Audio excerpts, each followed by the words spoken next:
Terima kasih Anda masih bersama kami. Bagi Anda yang baru saja bergabung, kami hadirkan kembali 3 berita utama hari ini. Cemburu mantan istri nikah lagi. Seorang pria di Karawang menganiaya mantan istri yang baru sehari menikah dengan pria lain. 2 pemuda yang beraksi koboi dengan mengancam dan menodongkan senjata airsoft gun kepada warga di Kota Bandung akhirnya ditangkap. Ketagihan judi online, seorang karyawan mencuri dan menggelapkan uang milik pengacara Hotman Paris.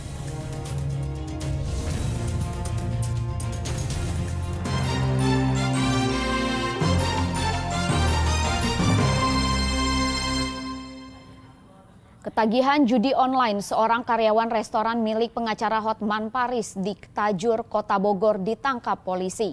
Pelaku menggelapkan uang perusahaan hingga ratusan juta rupiah. Pegawai Hotman mencuri uang Hotman Paris.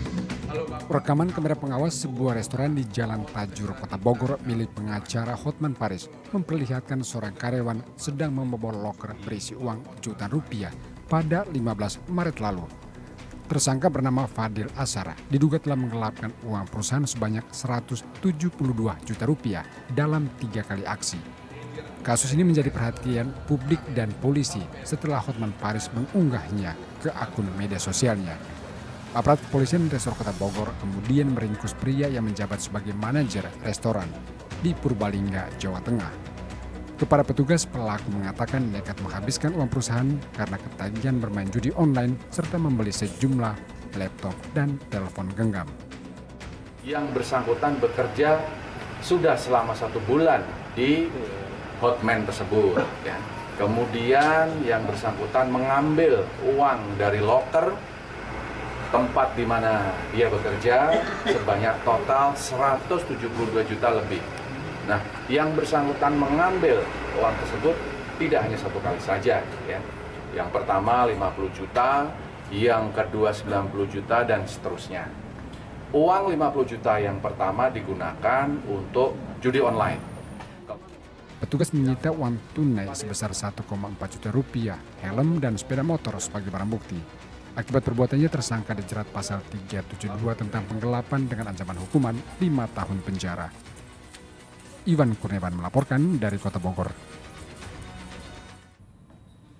Diduga kesal lantaran istrinya minta cerai, seorang suami di Cileunyi, Kabupaten Bandung tega membunuh istrinya hingga tewas. Pelaku langsung menyerahkan diri ke polisi beberapa saat setelah menghabisi istrinya.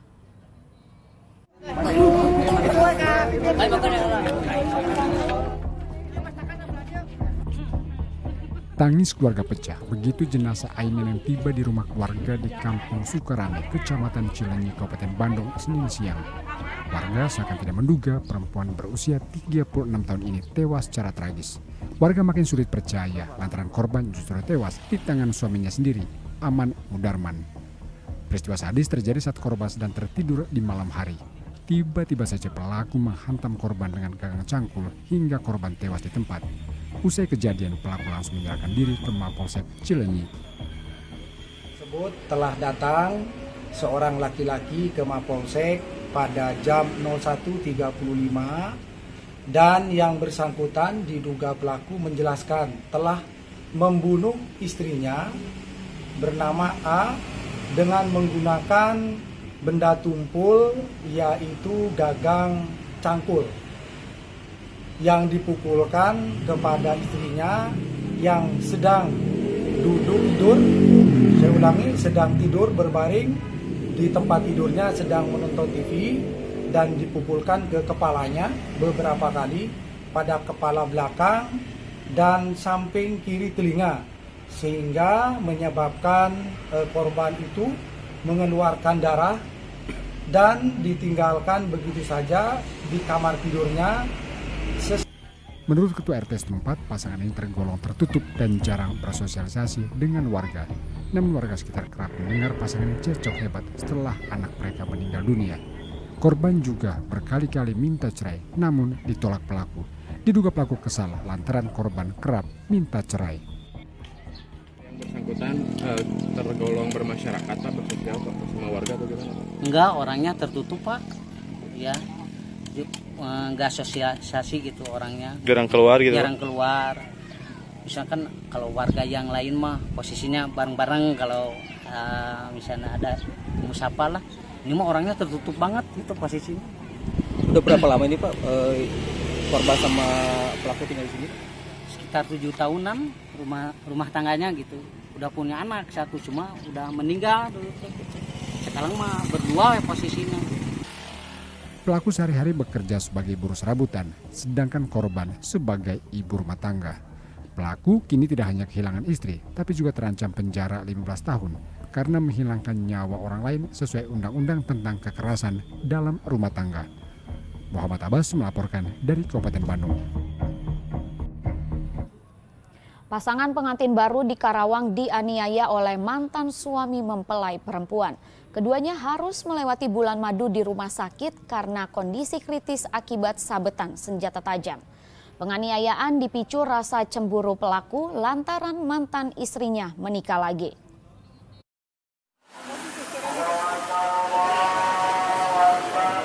Bulan madu pasangan pengantin baru, Dian dan Deden Irwan Sutanto, harus berakhir di Rumah Sakit Siloam, Purwakarta.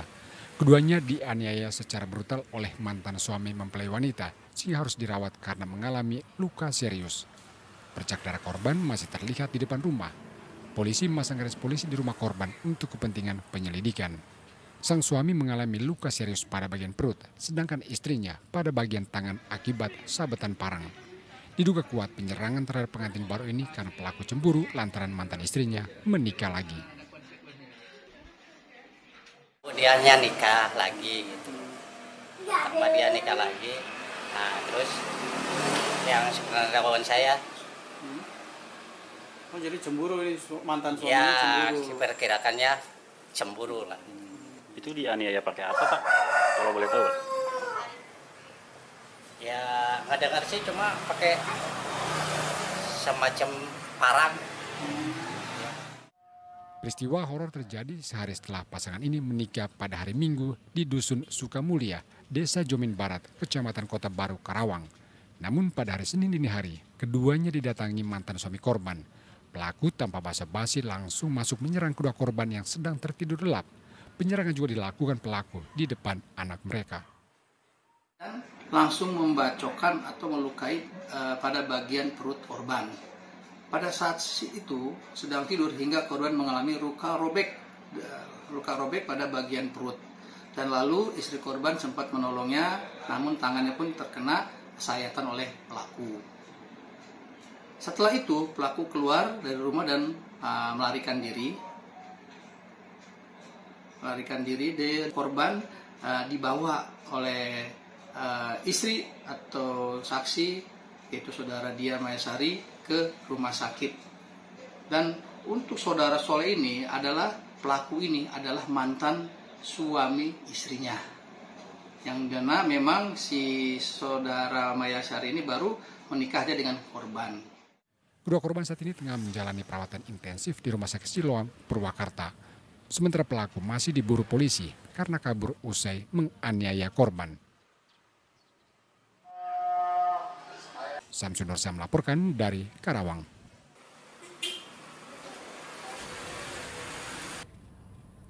Ribuan knalpot bising atau knalpot brong hasil operasi yang digelar Satlantas dan Polsek di jajaran Polresta Cirebon dimusnahkan dengan cara dipotong. Knalpot yang memekakan telinga itu juga dibuatkan monumen udang berbahan knalpot. Tumpukan ribuan knalpot brong disita dalam operasi yang dilakukan petugas Satlantas dan Polsek di jajaran Kepolisian Resor Kota Cirebon. Knalpot racing ini disita dalam kurun waktu 4 bulan atau sejak awal tahun. Knalpot tidak standar ini dimusnahkan dengan cara dipotong menggunakan mesin gerinda. Tak hanya dimusnahkan, knalpot yang tak sesuai dengan spesifikasi pabrik juga dibentuk menyerupai udang. Monumen udang knalpot brong kemudian dipasang di simpang sumber dan mako Kepolisian Resor Kota Cirebon. Pembuatan monumen dilakukan agar masyarakat khususnya anak-anak dan pelajar tidak lagi menggunakan knalpot yang meresahkan warga. Sejak dilakukan operasi knalpot brong, petugas telah menyita 1.500 knalpot. Suara yang kencang dan tak enak didengar menyebabkan knalpot tersebut kerap dikeluhkan masyarakat, khususnya pada malam hari. Kami berinisiatif bersama jajaran untuk membangunkan tugu udang yang berasal dari knalpot-knalpot yang tidak sesuai spek itu sebagai pengingat agar warga masyarakat, para pelajar tidak ada lagi yang menggunakan knalpot yang tidak sesuai dengan spesifikasi teknis, karena selain melanggar Undang-Undang Nomor 22 Tahun 2009 dan juga sangat mengganggu kenyamanan dan ketertiban warga masyarakat. Selain melakukan penindakan, petugas juga berupaya melakukan pencegahan dengan sosialisasi larangan penggunaan knalpot prong di tengah masyarakat, komunitas, hingga ke sekolah-sekolah. Maruli Habibi melaporkan dari kota Cirebon. Presiden Joko Widodo menerima kunjungan Perdana Menteri Singapura Lee Hsien Loong di Istana Bogor. Kedua kepala negara sepakat melanjutkan hubungan kerjasama di bidang politik, pertahanan, hingga investasi di ibu kota Nusantara. Presiden menerima kunjungan Perdana Menteri Singapura dalam rangka Leaders Retreat Indonesia-Singapura. Singapura-Indonesia Leaders Retreat merupakan forum bilateral tertinggi yang memiliki peran penting dalam memajukan kerjasama di berbagai bidang antara Indonesia dan Singapura. Pertemuan membahas sejumlah kerjasama strategis antara kedua negara, di antaranya bidang politik pertahanan hingga investasi di ibu kota Nusantara. Presiden mengapresiasi perusahaan Singapura yang berinvestasi di ibu kota Nusantara. Kunjungan Perdana Menteri Lee ke Indonesia merupakan satu dari kunjungan yang paling terakhir sebelum dirinya akan menyerahkan pemerintahan kepada Perdana Menteri yang baru. Ia akan menyerahkan jabatannya kepada wakilnya Lawrence Wong. Kita tawarkan beberapa peluang investasi, manufaktur tekstil di Kendal Industrial Park, kemudian ekonomi hijau melalui infrastruktur yang berkelanjutan dan pembangunan pusat data di Nusa Batam. Saya juga mengapresiasi antusiasme 29 perusahaan Singapura dalam investasi di IKN dan saya mengharap dukungan pembangunan PLTS di IKN. Informasi tadi sekaligus mengakhiri jumpa kita kali ini. Atas nama rekan yang bertugas, saya Rizka Dior mengucapkan terima kasih atas kebersamaan Anda. Selamat beraktivitas dan sampai jumpa.